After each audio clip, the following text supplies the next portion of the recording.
is Eunagina here, and welcome back to my channel to all of my lovely subbies, and also welcome to the channel to everyone who is new to my channel. So when you're done watching this video, don't forget to leave a like and subscribe if you enjoy my content. Both are great ways to support my channel and help it grow. And also, of course, leave a comment as usual for what you would like to see in the future, for me to build or whatever. And then, of course, also, I have a thing going on these days where I would like you guys to make suggestions for me for what type of mansion, what style of mansion I should build for my 1000 subscriber video. So some of you have probably already heard me say that, but for those of you who have not watched those videos and have not seen it on Twitter, I have a thing going on where I am asking my viewers to tell me what style mansion that I should build for my 1000 subscriber video. So I would really like for everyone to participate, and yeah, because I want you guys to be the people who select what style it should be, because you are the ones who got me to 1000. And of course I'm not at 1000 yet, but I want to be in good time so that I will have the video ready hopefully by the time that I do hit 1000. But anyways, let's get to the video that we are doing right now. I am doing a Tokyo apartment, and right now the video is a little bit laggy for me, so I hope that is not the case for you guys too. But if it is, I just want to notify the people who are watching and who don't know that I've had some problems with my recording software lately, and I have done something this time to fix it and to see if that worked. But the only way I can figure out if it worked is by trying to record videos and see if it gets laggy. So I just had to give it a shot and see if what I did worked. And I don't know if that was just my editing program lagging, or if that was just my software that had made me lag again, which means it's not fixed, so I need to do something else. I hope that's not the case, but I guess I'll just have to keep trying until it works. I don't know why it all of a sudden did that. I've never had trouble with it before. Anyways, it's more important to talk about what I'm doing. So this is a Tokyo apartment, or like a Japanese apartment, or whatever you want to call it. You don't have to make it a Tokyo apartment, I guess. So I did actually get a suggestion from one of my viewers to be doing a Tokyo apartment block. So I assume what you meant, you that suggested it, that I should build like an actual apartment block and then do all the apartments separately, which I can do sometime in the future. Not right now, because it's a rather big project, so I thought I would do it at a later point, and then now I would do like a Tokyo apartment because I really like Japanese style actually, so I felt like doing something sort of like that. So yeah, that's why I did this. And I really like this apartment. I think it turned out so nice. I really like the rich wood colors and yeah, and black furniture mostly. Yeah, I think it's a really nice apartment. I'm very, very happy with it, and I just think it turned out really nice, and I like the flow of it. I was a little bit when I had to select the apartment that I wanted to use for this Tokyo apartment, I did look at this one and thought it was it had a really weird shape. It is one of the fashion district apartments. By the way, I chose the fashion district because I feel like there is some Japanese inspiration going on in the fashion district, so I thought that was where it would fit in the best. But anyways, this apartment had a little bit of a weird shape. It was a very sort of elongated room at the lower floor, but I think I made it work quite well. So we have this sitting area with the TV and the sofas, and then we have this little area with the fireplace and some I'll put some tea sets there, so that's going to be like the place where you'll be having some tea, because yeah, I think that's a very common thing to do in Japan, as far as I know. Like, I'm not an expert on Japan, unfortunately. I actually really like the country and I would love to visit it sometime, but I really don't know all that much. So, like, if I get some things wrong, I apologize. I actually did Google Tokyo apartments before I started this, just to get some inspiration and see what type of interior design you would use in Tokyo. And I one thing that I felt like I saw a lot of, that I also did in this apartment with the sofas, was that it was, what do you call that? Like an L shape. So yeah, I did that with these sofas. And then, of course, because it kind of glitches in the corner, I used that countertop to sort of mask that or hide that, which I thought worked really well, actually. It just sort of looks like a little side table where you can put your books or whatever, your phone, whatever you're doing while you're watching your TV. So yeah, I thought that was really, really nice. And another thing, what else did I see? A lot of black. I felt a lot of black furniture, so that's also something that I've used.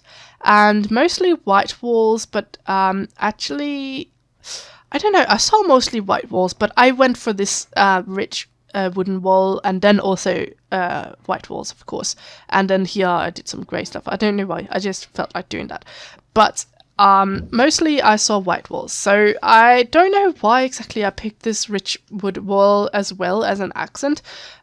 Maybe because, like, this apartment, when you move in, just, you know, the original Sims made apartment has some wooden walls, and I thought that looked sort of quite Japanesey,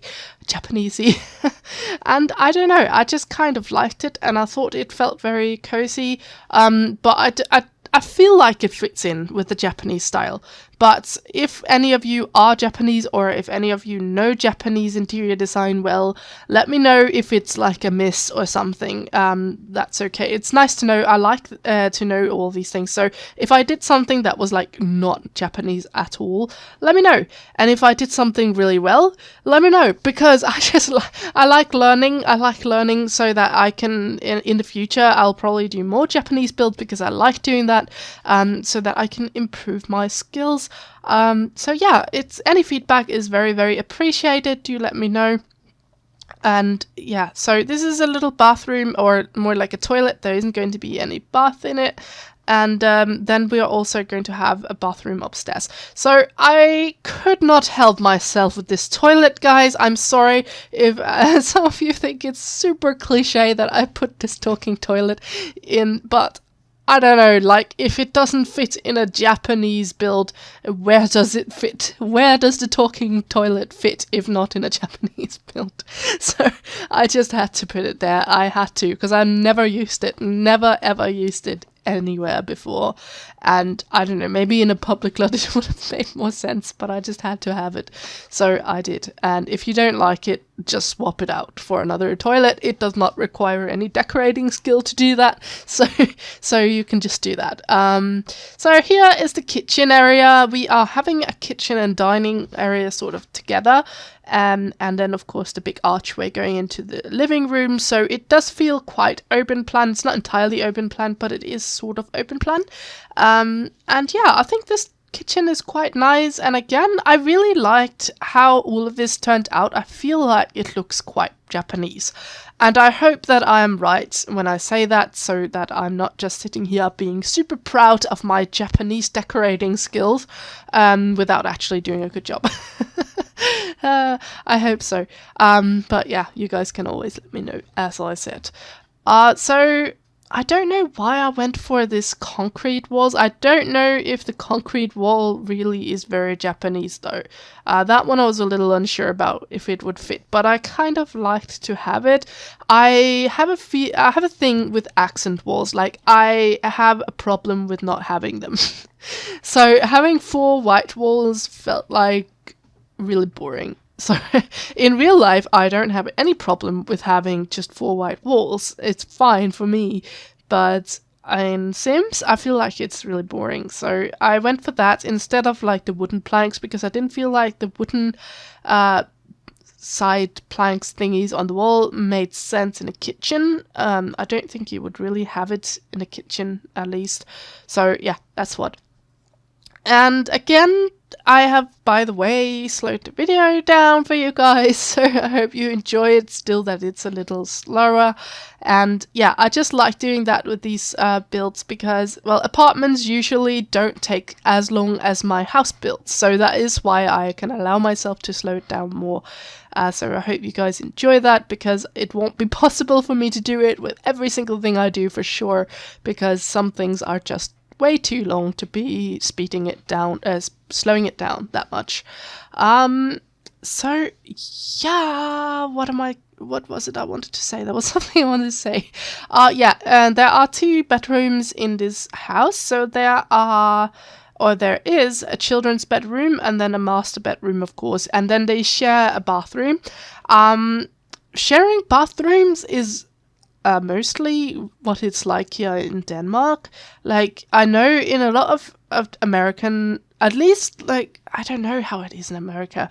It feels like it's really, really normal to make ensuite bathrooms in The Sims, and I don't know if that's because it's a norm in America to do it, or if it's just something that people like to do because it's nice to have an ensuite bathroom. I am not sure. Is that common in America to have ensuite bathroom? Because it's definitely not common here at all. Okay, my mom actually has it, but that's exceptional. I guess that's I didn't even think about that. But okay, she has it. She also does have quite a large house, so yeah, that makes sense. But either way, I don't really think I see anyone else. I don't think I've seen anyone else with ensuite bathrooms, whose houses I've been in at least. So it's not something that is very normal, but I would love to have one myself. I find it so nice to have like a private bathroom, so that even when you have guests over or something and they have to sleep over, you don't have to sort of feel like you can't be private even when you need to shower in the morning or use the bathroom or whatever. So I think that's quite nice, and I really would like that sometime in my life. Right now I have to do with a 1-room apartment, so that is quite far away from an ensuite bathroom, I have to admit. So we'll have to see what happens in the future. Hopefully I'll get myself an ensuite bathroom. Anyways, I think that's enough talk about ensuite bathrooms for now. So as you can see, this is the master bedroom. I really, really like this one, and I just love the Japanese style. I just find it so nice and relaxing, and I honestly would not even mind having a home that was decorated in Japanese style. I think, like, now I'm going to say something that might sound weird. I feel like Japanese and Scandinavian style interior has a few things in common. Obviously, Japanese have their own very distinct style and shapes and stuff that we don't have here in Scandinavia, and probably the other way around.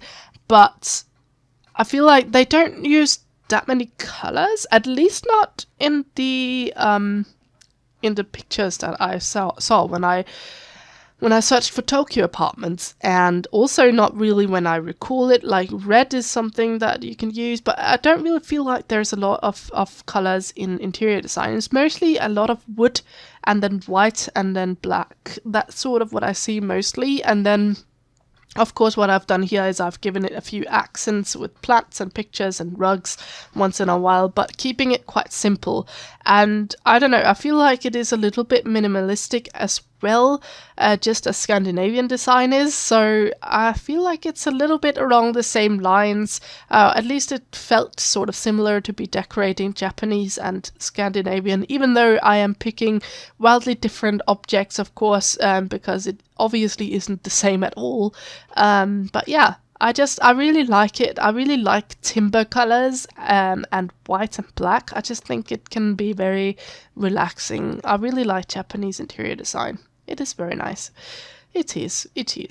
So I think we're moving on to the child bedroom very soon. And yeah, I just really like this Oh, one thing that I, by the way, wanted to comment on is that I used some tables from miscellaneous tables that I just find really, really nice. Or I actually don't know if they are tables or if they're just meant as sort of platforms of sorts. But you can see that that's the ones that I've used next to the bed. And I also used them as a coffee table and a tea table in the lower floor and living spaces.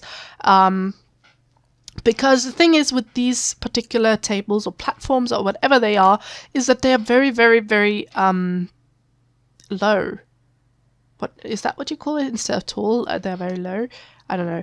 They, I guess you guys know what I'm talking about. They're very low, and one thing that is sort of regular or normal for a Japanese interior design is that you have all these very low tables, and I thought these miscellaneous tables were just perfect for that. Because it just gave a very Japanese touch to it that I really, really liked. So this children's bedroom right here, I have really tried to incorporate this very sort of stereotypical Japanese nerd interior. Like, it is a child or a preteen, I would say, maybe, that lives here, who really likes all of these sort of what are these called in The Sims? Like, I would say Pokemon, but it's not Pokemon. I forgot what they're called. Anyways, those ones that are sort of Pokemons but aren't. And then a bunch of sort of nerdy posters and all that. Because, I don't know, there's so many... so much geekiness going on in Japan sometimes, and I mean that in the best way possible, by the way, so if anyone is about to be offended, please don't be, because I mean it in a very nice way. I love it. I love Japan for that particular thing, and of course there are many people who are not like that, but nonetheless, I just think it's cool. And yeah, so I like to decorate the interior with a lot of sort of geeky things, a lot of computer games and a lot of nerdy posters, and then these Pokemon thingies that I don't remember what are called. Oh my god. I really want to remember it. I don't know why I can't remember it. I wish I could. Guys, help me out. Okay, tell me in the comments down below what they're called, because I am going crazy right now not remembering what they're called. Yeah, so, okay, I'm going to stop thinking about it, because otherwise it's going to be... the last bit of the video is just going to be me sitting quietly thinking about what they're called. And that's probably not the best. So let's not do that. So this is the last room I'm going to decorate. This is the upstairs bathroom, where they'll all be having their showers. And after that, we are going to be off to the screenshots, and then we are done, and I will see you on the other side as usual. So I think that's pretty much it, actually. I'm just going to put a picture in. So anyways, that is it. Pictures now, and see you on the other side.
everyone, and welcome to the other side of the screenshots. I hope you enjoyed this video. Please remember to leave your suggestions down below to what type of mansion you would like to see for my 1000 subscriber video, because I really want you guys to be part of this. I've gotten a lot of great suggestions already. I already see some popular ones. I'm not going to tell you now because then you might be influenced in your choice. I would like for all of you who have not yet voted to give me a suggestion to what kind of style you would like to see, and then I will probably collect the popular picks and sort of create a poll or something in the end, so we can finally pick the style of my 1000 sub mansion. I am so looking forward to that, so please give me all your suggestions. All of you, go ahead. Anyways, thank you so much for watching, guys. Have a great day and see you soon.